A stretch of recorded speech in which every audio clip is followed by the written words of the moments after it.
Welcome back to the deep dive.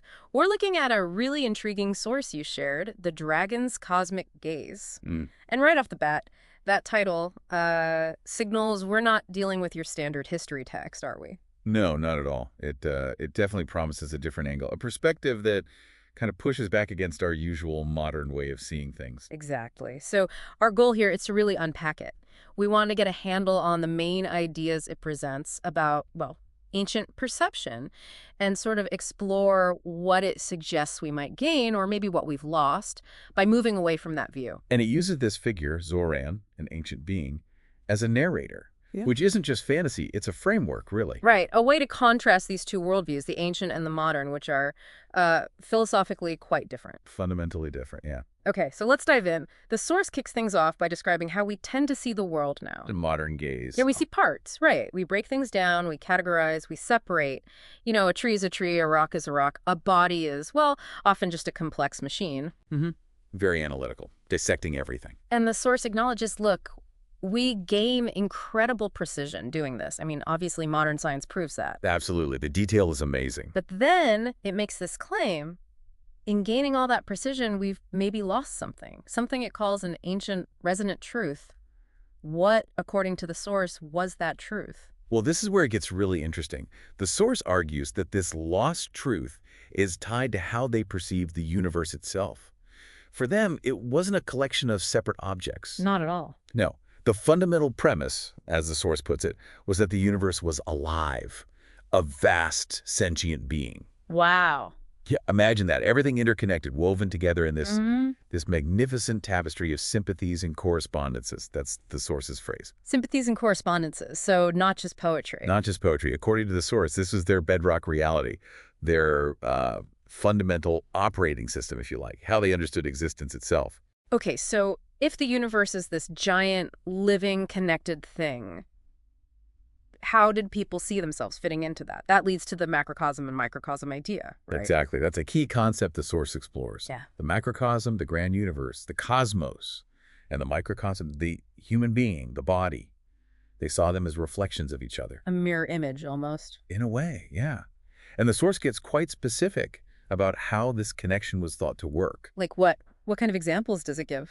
Well, it talks about how the movements of the celestial spheres, the sun, moon, planets, weren't just distant events.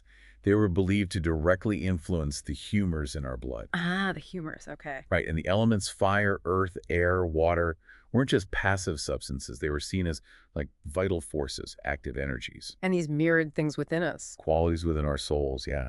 And it even drills down to specific organs. The source mentions connections like the liver being linked to Jupiter, the heart to the sun. The sun, okay. Makes sense symbolically, maybe. And the moon influencing the ebb and flow of bodily fluids. The key thing the source stresses is this wasn't just analogy. Not just saying the heart is like the sun. No, they perceived it as a real energetic flow. Like Yeah.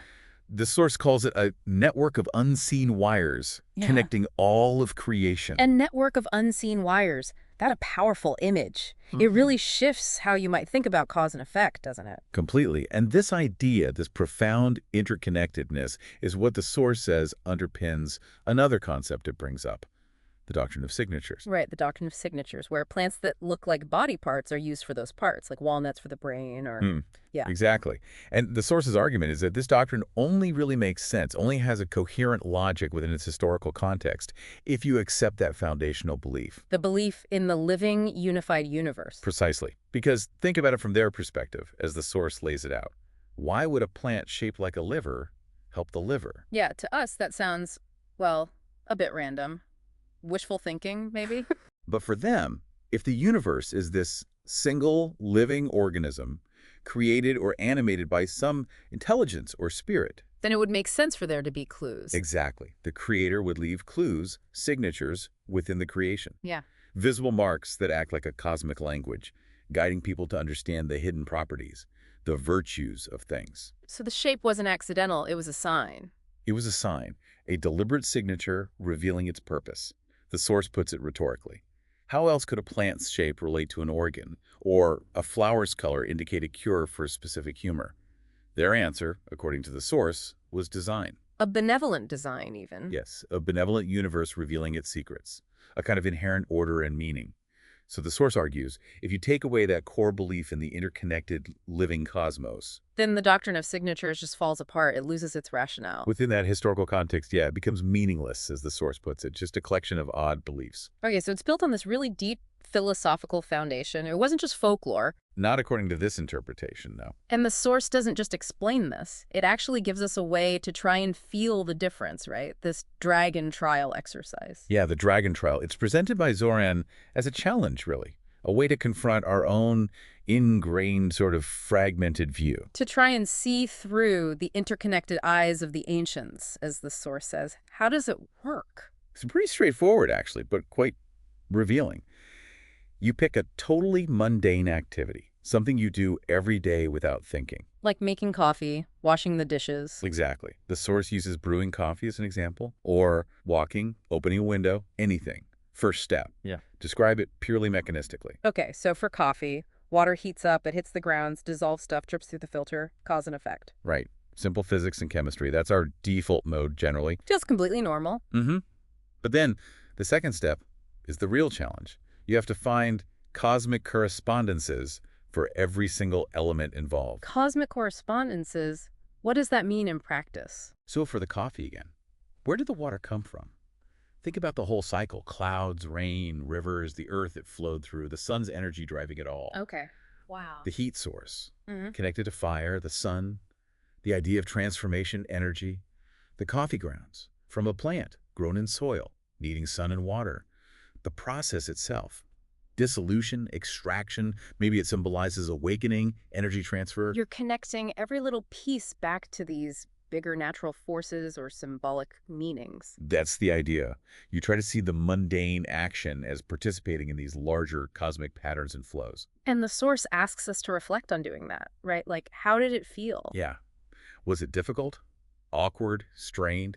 Because the source suggests that the very effort involved tells us something. Tells us how deeply embedded our mechanistic view is. Exactly. It highlights the imaginative leap, as the source calls it, that's required to even try to adopt that ancient perspective of universal connection and sympathy. It reminds me of that Zoran quote you mentioned from the source about seeing a tree. Oh, right. To see a tree is to see a root, a trunk, and branches. But to truly see it, you must also feel the unseen network of earth and sky that gives it life. So it is with knowledge. The trial is trying to get us to feel that unseen network in everyday things. Precisely. To make that connection tangible, even just for a moment. So really, the core takeaway from the dragon's cosmic gaze, this source material, is just how fundamental the difference in perception is. Yeah, it's stark. Yeah. Seeing the world as interconnected and alive versus seeing it as primarily a collection of separate parts. And it makes the case that things like the doctrine of signatures weren't just random superstitions. But actually flowed logically from that older, interconnected worldview. They had their own internal coherence, given the premise. Which leaves us with a really interesting thought, doesn't it?